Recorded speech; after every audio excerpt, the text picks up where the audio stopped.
When the Prince and Princess of Wales appeared on the terrace of Windsor Castle in early October 2024, most of the cameras trained on them belonged to the accredited Royal Rota.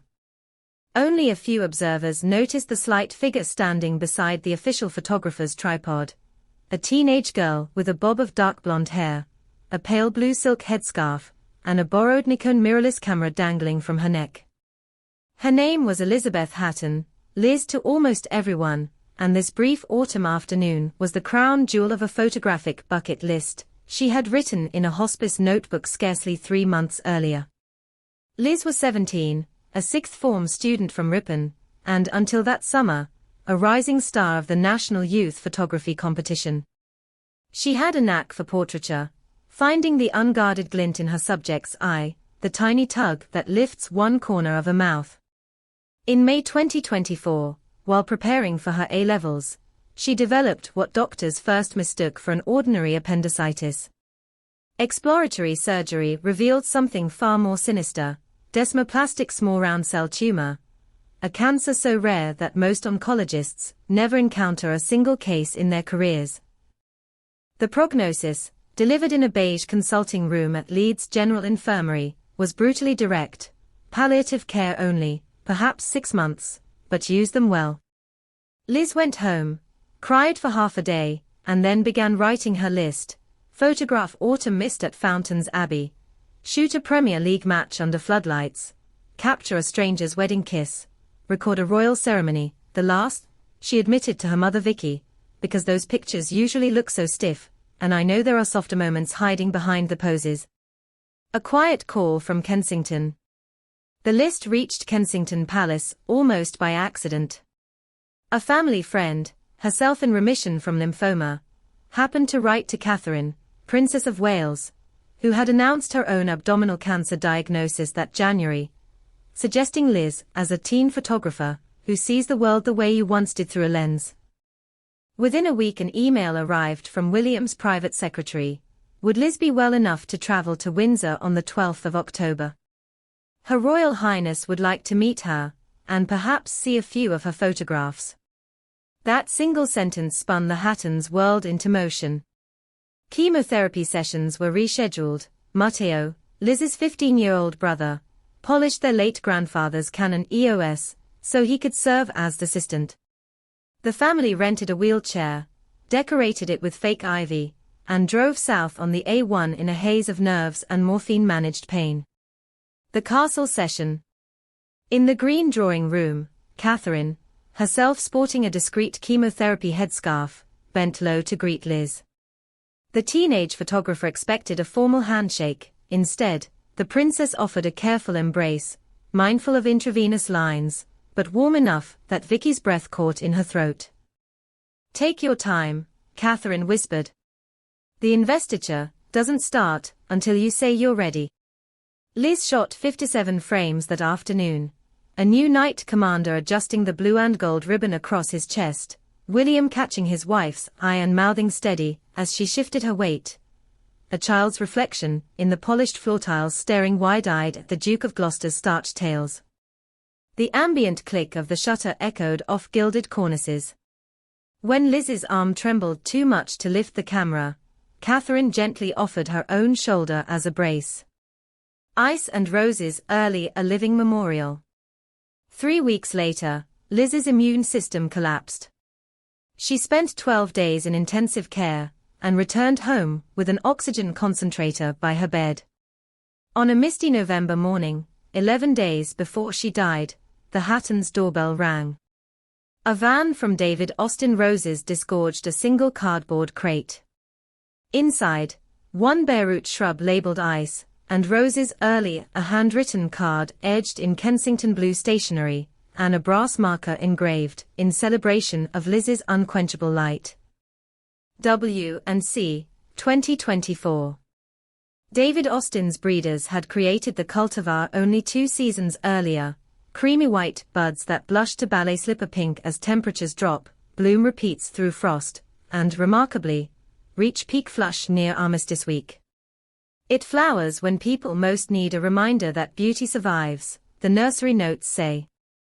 Catherine had apparently asked gardeners, which variety would bloom reliably each November in North Yorkshire clay.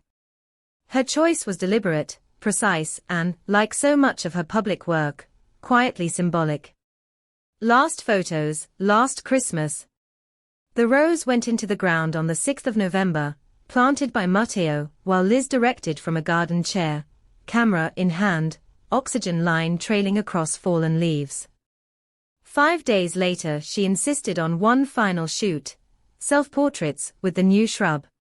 She set a 10-second timer, cupped a bud in gloved fingers, and half-smiled. It is the last photograph Liz ever took. She died at dawn on the 21st of November 2024. Within 48 hours Kensington Palace rang Vicky, "Please know their Royal Highnesses are holding you in their hearts. And, when you feel the time is right, they would like you to join them at Westminster Abbey for carols on the 14th of December."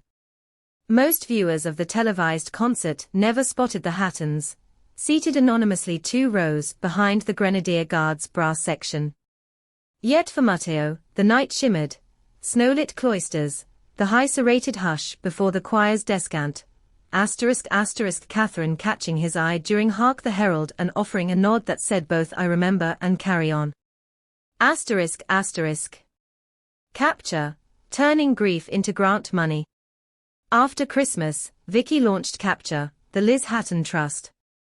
Its mission: fund early-stage research into desmoplastic small round cell tumor, and provide photography bursaries for young patients. A Just Giving page set an initial target of £25,000. Kensington Palace quietly matched the first £10,000, then sent a signed lithograph of one of Liz's Windsor images for auction. It fetched £8,800. By June 2025, Capture had raised £147,000 and partnered with Leeds University to sponsor a postdoc examining sarcoma microenvironments. The royal couple's involvement remained mostly out of sight. Catherine recorded a 30-second audio message for Capture's launch, her voice still slightly husky from treatment. William arranged for the RAF Aerial Recon Unit to loan a high-resolution printer when the charity's exhibition prints were delayed. Each intervention was low-key, but decisive, exactly what Vicky later called a lighthouse beam in grief fog. The rose blooms again. On the 3rd of November 2025, just before sunrise, the Ice and Roses shrub produced its first full second-year flush, 14 cupped blooms, palest pink at the edges, luminous against black loam. Vicky photographed them, posted the image to Capture's Instagram with the caption, "She's back." 20 minutes later a single like appeared from at Kensington Royal. No comment, no fanfare, just a digital nod across 200 miles. By midday, hashtags #Liz'sRose and #Bloom4Liz were trending.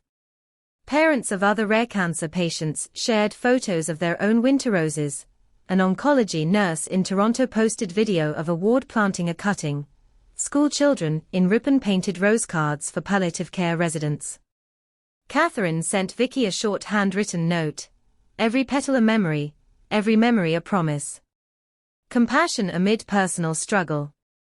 The resonance of Liz's rose would be powerful under any royal stewardship.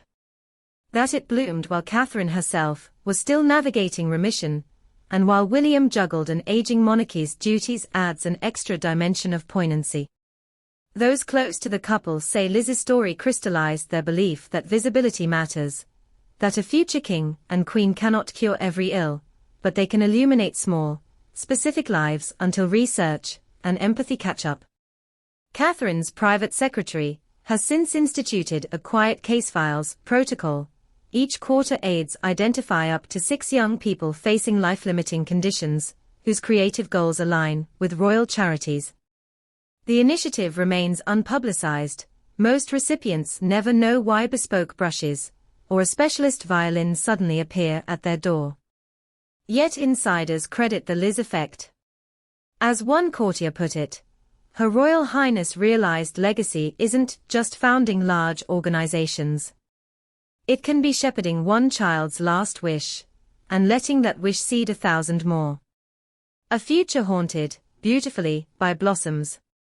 Come November 2034, if all goes well, that original shrub in North Yorkshire will be 10 feet across, each cane bowed with blooms. Matteo, now studying microbiology, says he plans to graft new bushes every other year, creating a national scatter of Liz gardens. Capture already offers free cuttings to any UK hospice. And somewhere, perhaps in Windsor's Long Walk, perhaps in a sheltered Kensington courtyard, sources say TWO matching ice and roses plants now grow, one tended by Catherine, the other by William.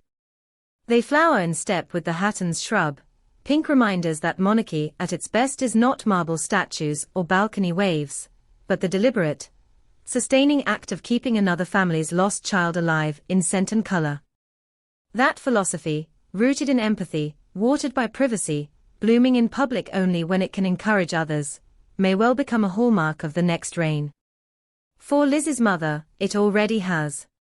When the petals fall, Vicky says, brushing soil from the marker, I rake them into the earth. That way the rose feeds on what it's already given us. And if that isn't how service should work, royal or otherwise, I don't know what is.